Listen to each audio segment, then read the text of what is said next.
Bonfires roared across the valley. Fiddles played long into the night. The village of Ries in the Rhineland of Germany was celebrating. It was the harvest of 1698. Ries was an enchanted place, a valley that seemed touched by another world. The Rhine River glistened below, and ancient castles watched from the hills above. Tonight, the feast honored the wine crop, the very lifeblood of the village.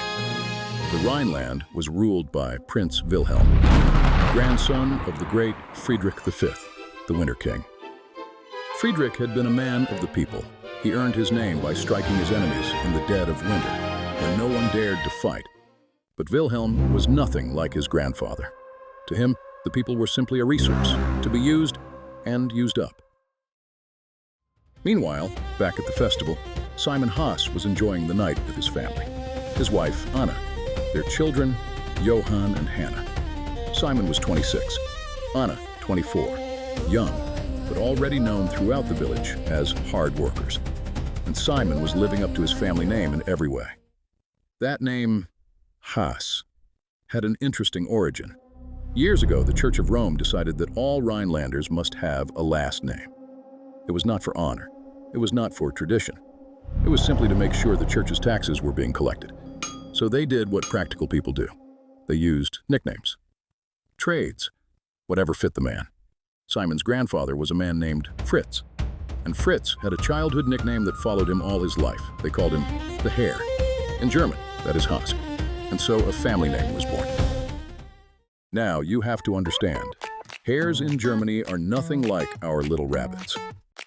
German hares are clever, resourceful, always thinking one step ahead. They constantly test new ways to survive. And they work hard enough to see those methods through. Much like young Fritz did all those years ago. You see, Fritz had a habit. When he played games with the other children, he never just played. He tested. He tried new strategies. He outthought his opponents. And his friends noticed. So they gave him a name, the Hare. In German, Haas. Simon Haas did not have an easy beginning. He lost his father, his mother, his brother, all taken by the plague. He was raised by his uncle Otto. Otto was not an ordinary man. He had fought in the 30-Year War until a cannonball found his leg. He used his pension to study science at Heidelberg University. And when that wasn't enough, he signed on with a British privateering crew and sailed the world.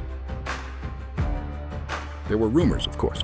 Some said he had run off with a sultan's daughter. No one knew for certain. Otto never said. But when news reached him about Simon's family, he came home.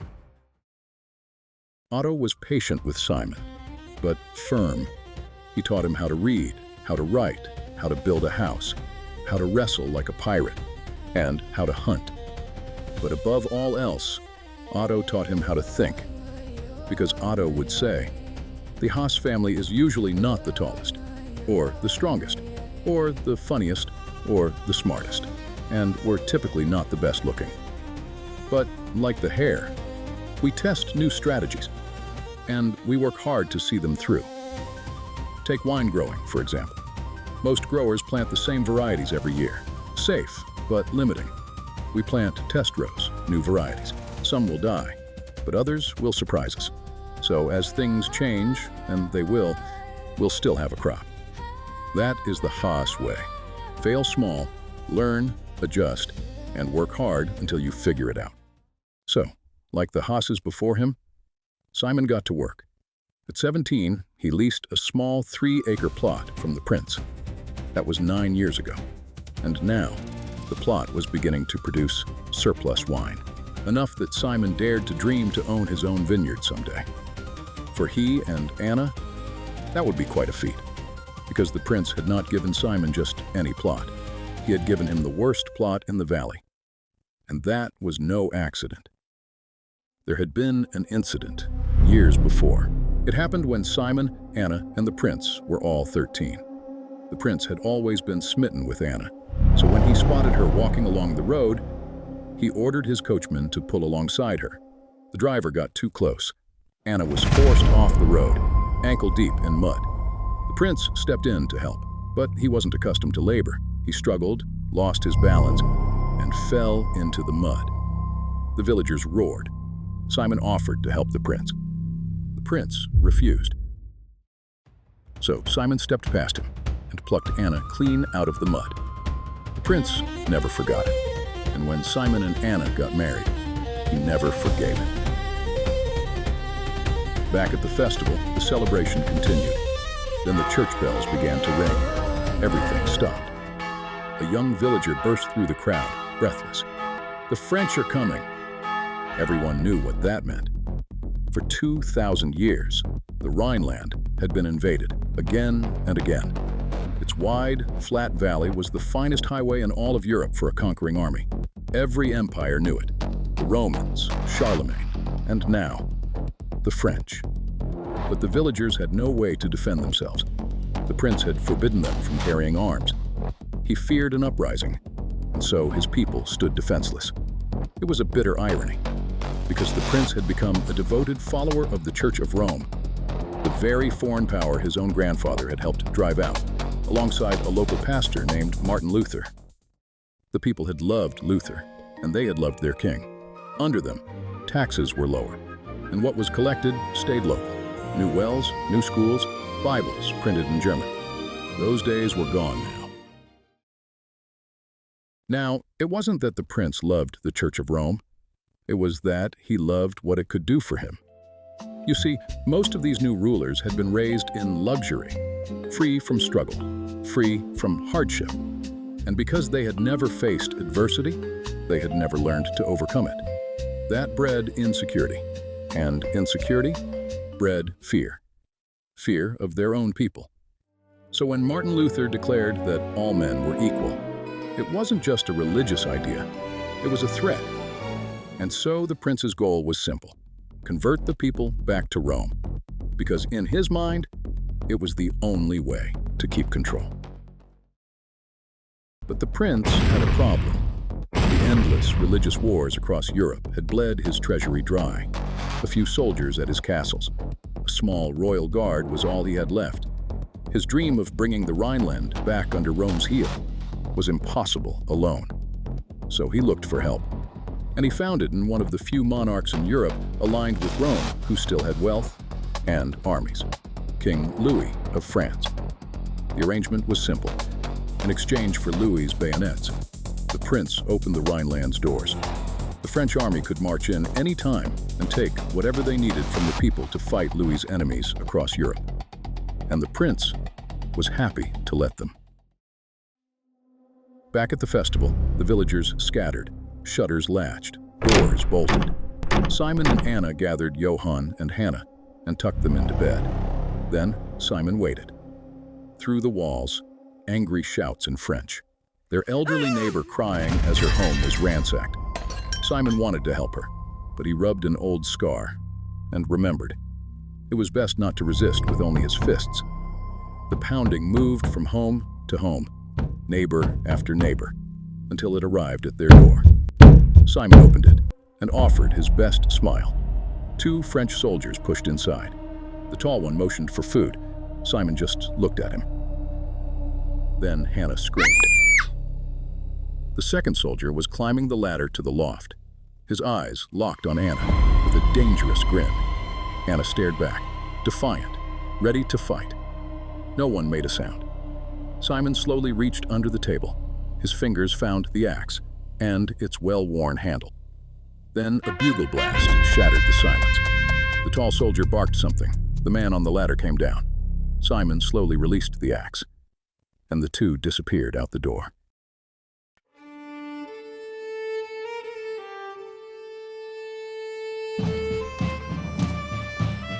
For a while, life in Ries returned to normal. French patrols lingered on the higher grounds above the valley, but the villagers went about their work, preparing their fields for winter, as they always had. Then the prince made his move.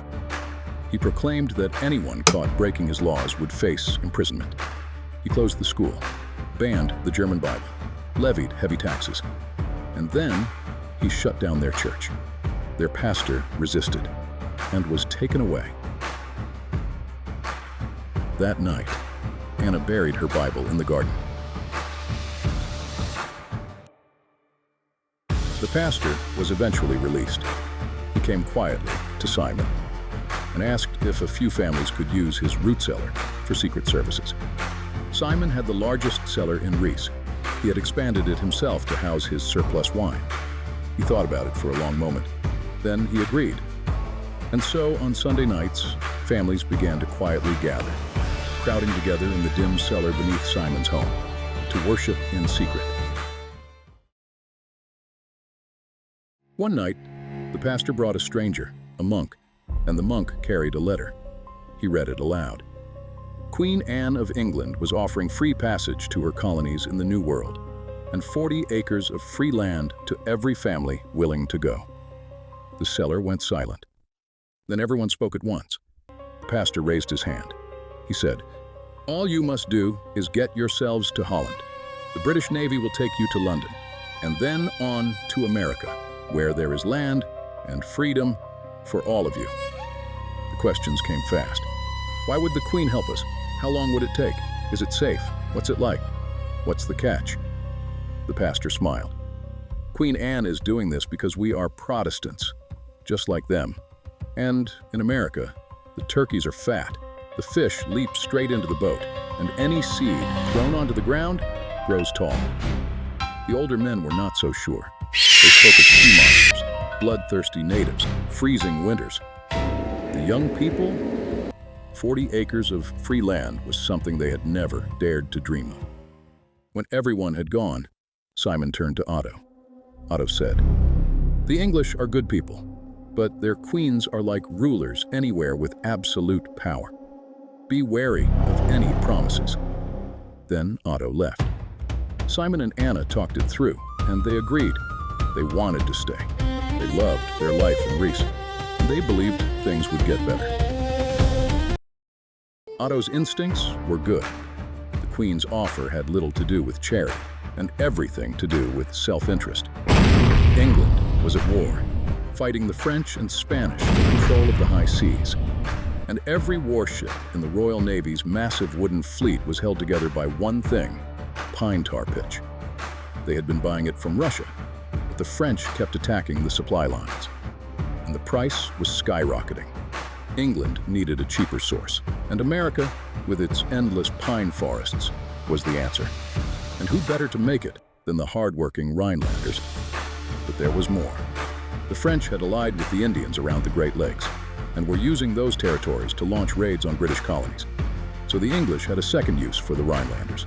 Plant them on the frontier, let them absorb the first wave of any attack, a sacrificial lamb to protect British towns further east. Back in Rees, life went on. The villagers prepared for winter as usual.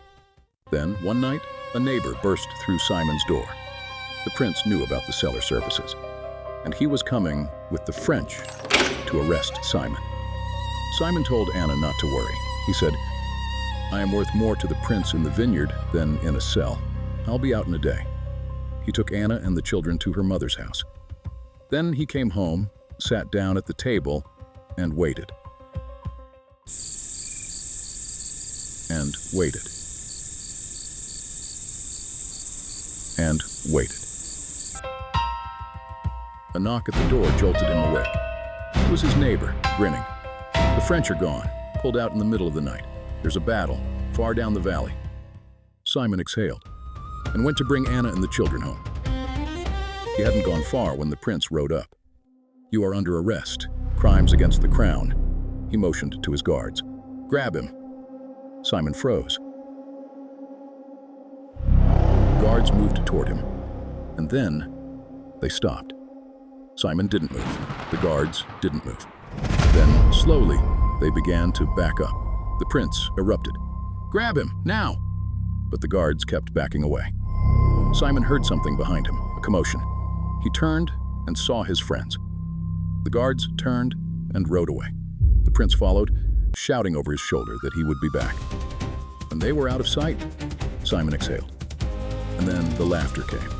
All of them, laughing and rejoicing together.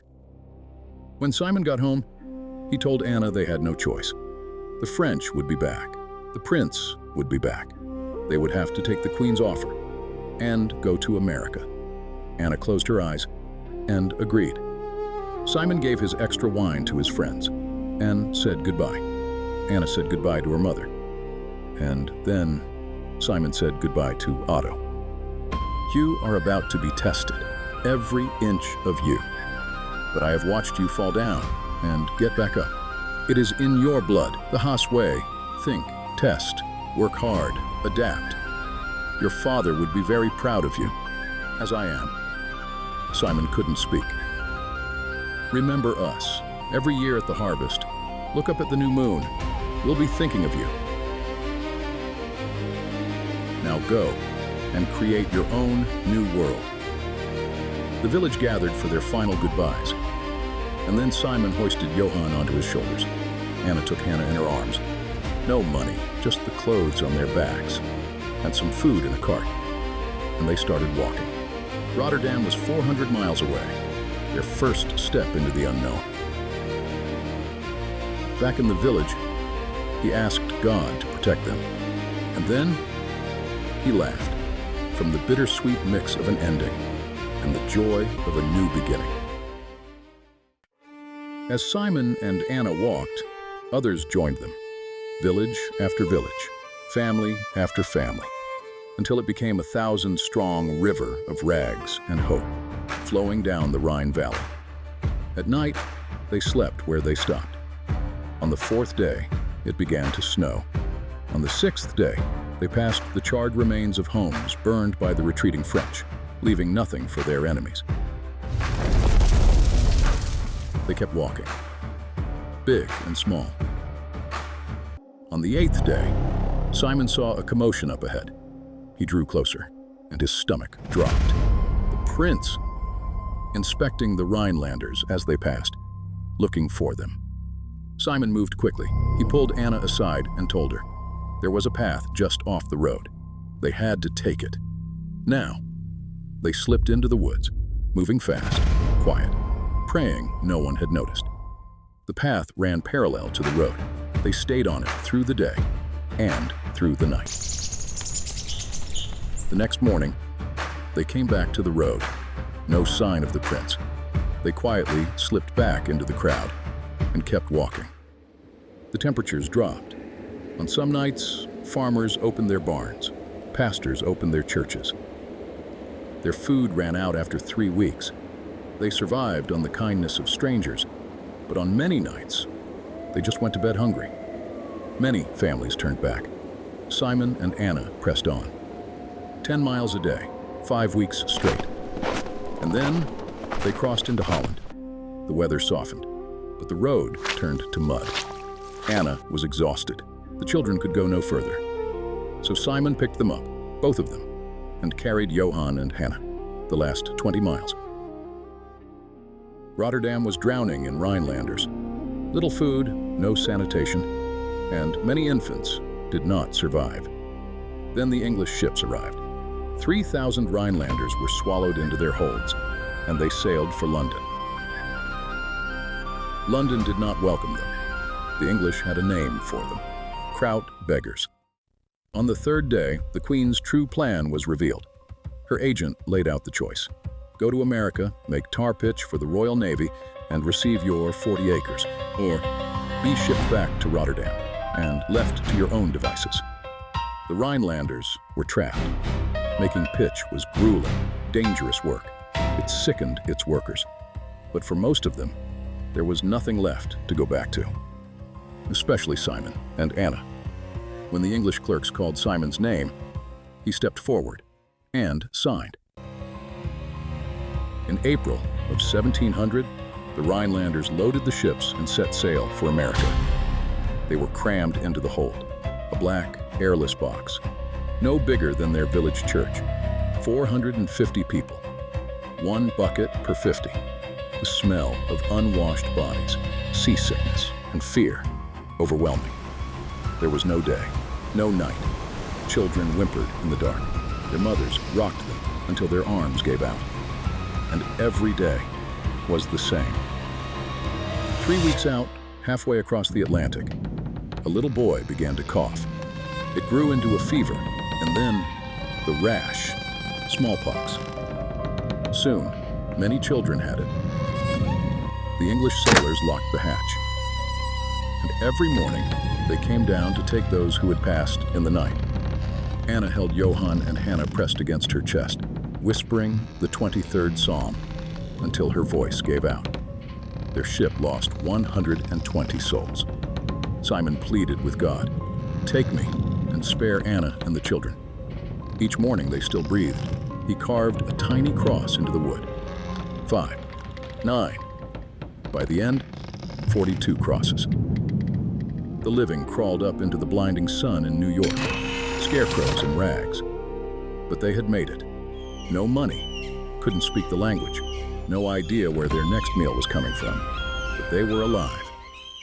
The survivors were quarantined for months.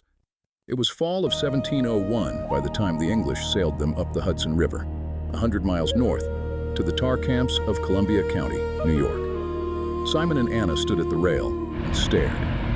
America. It was like nothing they had ever seen. The forests went on forever. The river was wide and still. The hills burned with autumn color. Breathtaking and mysterious.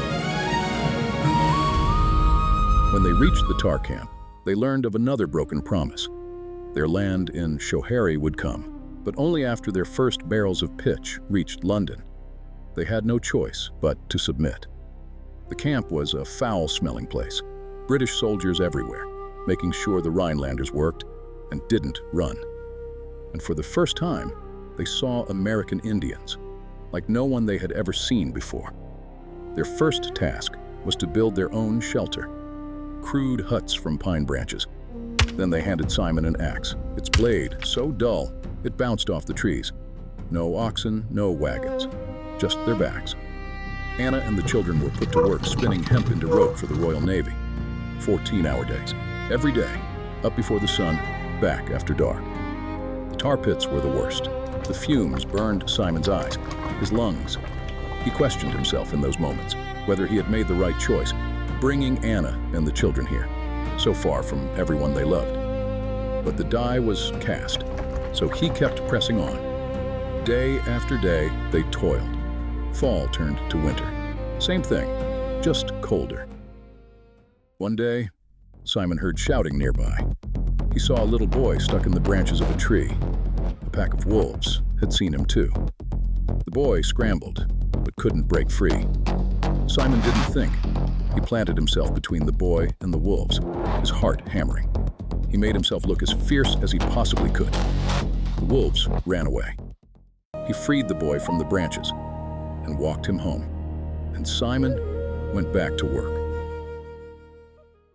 The winter dragged on. The cold made everything harder. The British ate lavishly. Anna kept her family from starving, making soup from roots and acorns. But not everyone survived. The cold, the starvation, the fumes. Then one day, Simon spotted the commandant speaking quietly with the Queen's agent. Something felt wrong. The next morning, Simon headed for the pit. No stench, no roaring fires beneath the processing pots, no guards. The British were gone. Simon couldn't believe it. For a moment, he was overjoyed. Then reality set in. They were alone. No food, no tools, no weapons, and no idea where to go. The English had done the math. 120 barrels of pitch wasn't enough to cover their costs, so they abandoned the project. And the Rhinelanders, they set them free, to starve on the mountain. The next day, the Rhinelanders gathered to figure out what to do. Many wanted to go to the land the British had promised them, but others were afraid.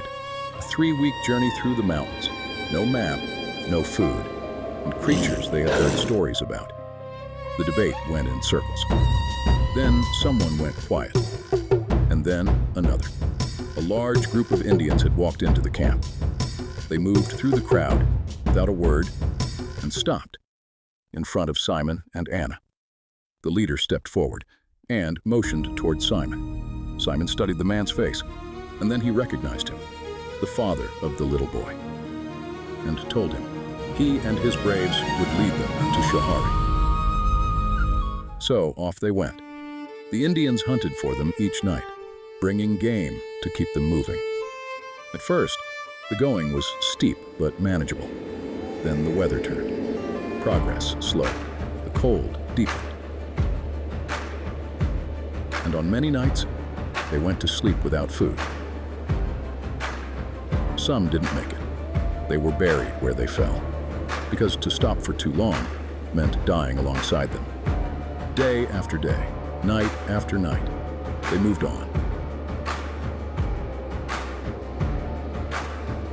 Then, after nearly a month, Simon stopped and stared. Below them, a valley, green and wide and still.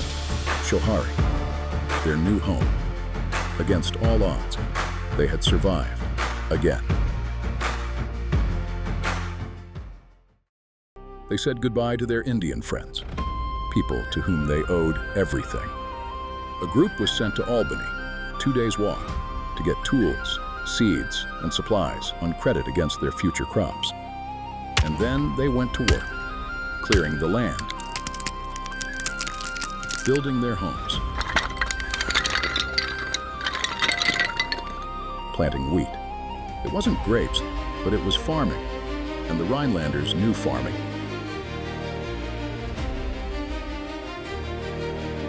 The Shohari Valley was transformed.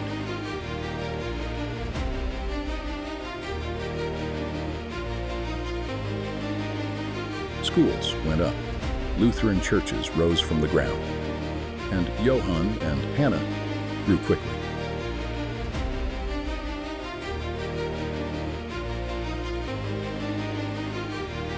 For the first time, Simon believed his children had a real chance, a life not ruled by the whims of a prince or a queen. So he began to pass on what Otto had taught him. He told them about the Haas name, the German hare, willing to test new things and work hard to see them through. And then he shared something else Otto had taught him. He said, "Our thoughts are like raindrops. They just pop in." For instance, sometimes when he sees a neatly stacked pile of apples, a part of him wants to knock them down. Or, the other day, he wondered what would happen if the sun suddenly burnt out and fell from the sky.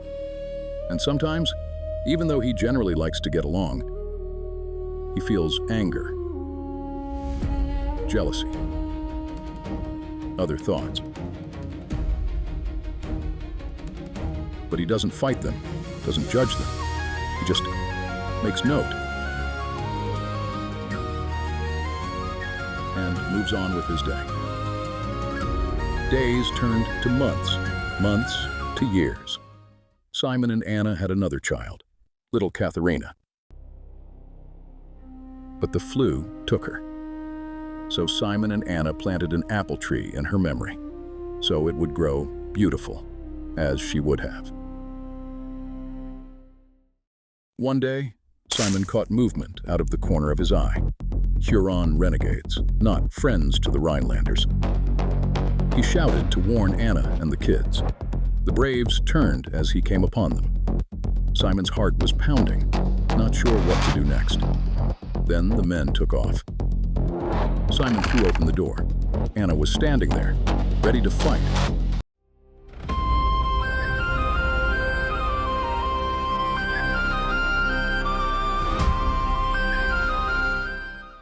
By the 5th year, the wheat merchants in Albany had taken notice.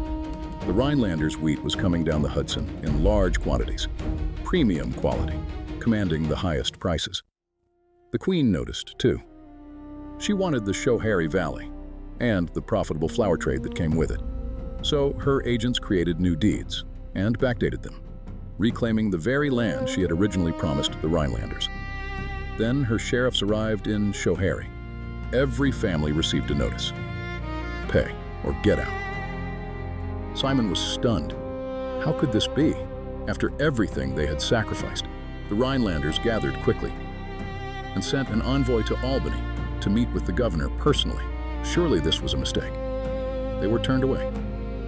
The Rhinelanders met again, frightened, uncertain. And that's when Simon stood up. He didn't like public speaking, but he had something to share. A few days earlier, he had spoken with an old Scottish trapper. The man told him about a valley in a new colony called Pennsylvania. He said the rulers there were nothing like the English. The man who ran it, William Penn, had been persecuted himself for being a Quaker. The people there elected their own representatives, made their own laws, based on what the people wanted, not a king. They were offering 100-acre parcels, and the deeds came from the colony's own agents, not the English. The valley was called Tulpehocken. A few German and Scottish settlers were already there. It was about a month's journey from Schoharie. The Rhinelanders debated and decided to send one more envoy to the governor. It failed again. That night, Simon and Anna sat with the children telling stories by the fire. Then they heard it. Horses, many of them, thundering past the door. Simon rushed outside. On his garden had been trampled, and a branch of Katharina's apple tree had been snapped clean off. Sadly, it was time to leave again. The next day, the vote was unanimous. Tulpehocken. Simon and Anna packed what they could carry, and when they were done, they wrapped Katharina's little tree in wet cloth to protect it for what was to come. When they had gone just a little way from the cabin, Simon stopped. He struck a match and set 5 years of hard work ablaze, not in defeat, in defiance. They would not leave it for people who had cheated them, who had treated them as if they were nothing. They built rafts and pushed off into the river. At first, the water was smooth. Then it wasn't. At the river's end, they walked. 3 more weeks through the mountains.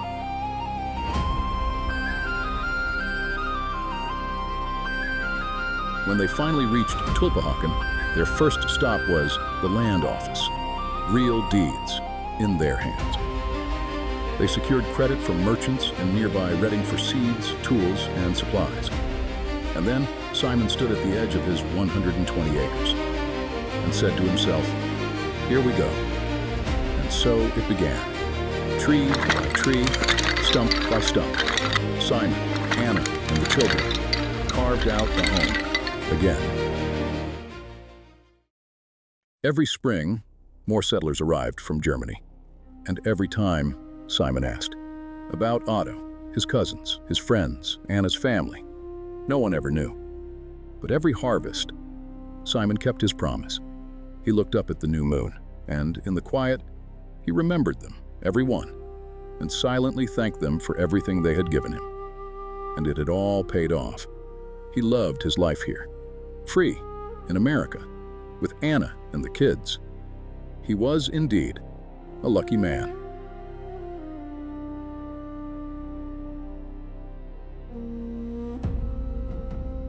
Simon and Anna grew older together, and their love only deepened with the years. Their grandsons fought with Washington at Brandywine and Germantown, ensuring the freedom Simon had crossed an ocean to find. And then, one day, Anna, the prettiest girl in Reese, who had smiled at Simon so sweetly when he lifted her from the mud, who had danced with him, built a home with him, raised a family with him, who never lost her faith, protected her children with her life, who left everything she loved behind without complaint, no matter how bad it got.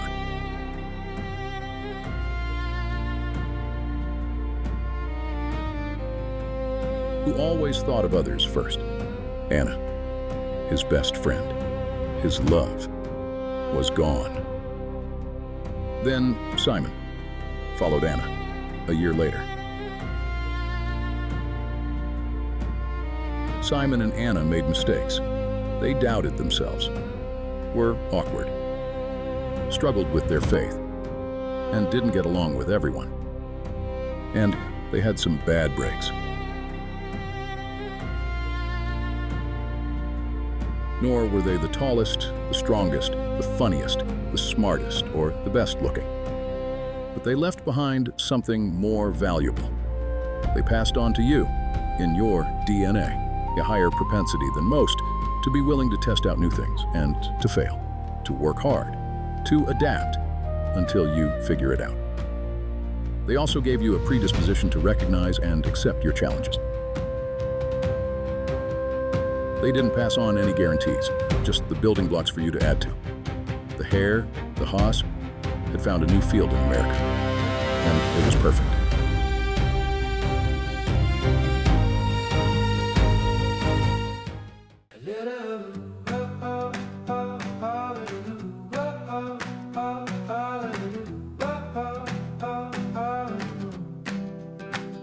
Aluminum chairs on a patchy lawn, your old car parked halfway on the sidewalk, tilted, stubborn, insane. You laughed and said you never change. We had a couch from the thrift store, springs in our backs, paint on the floor, every frame on the wall crooked like us, but it held through it all. Home is wherever you say my name. Doesn't matter if it's broke, if it's late, if it's strange. Home is a doorway and your old keychain. You could drag me around the world, I'd still feel the same. 'Cause home is a house made of names. You burn the toast, set off the alarm.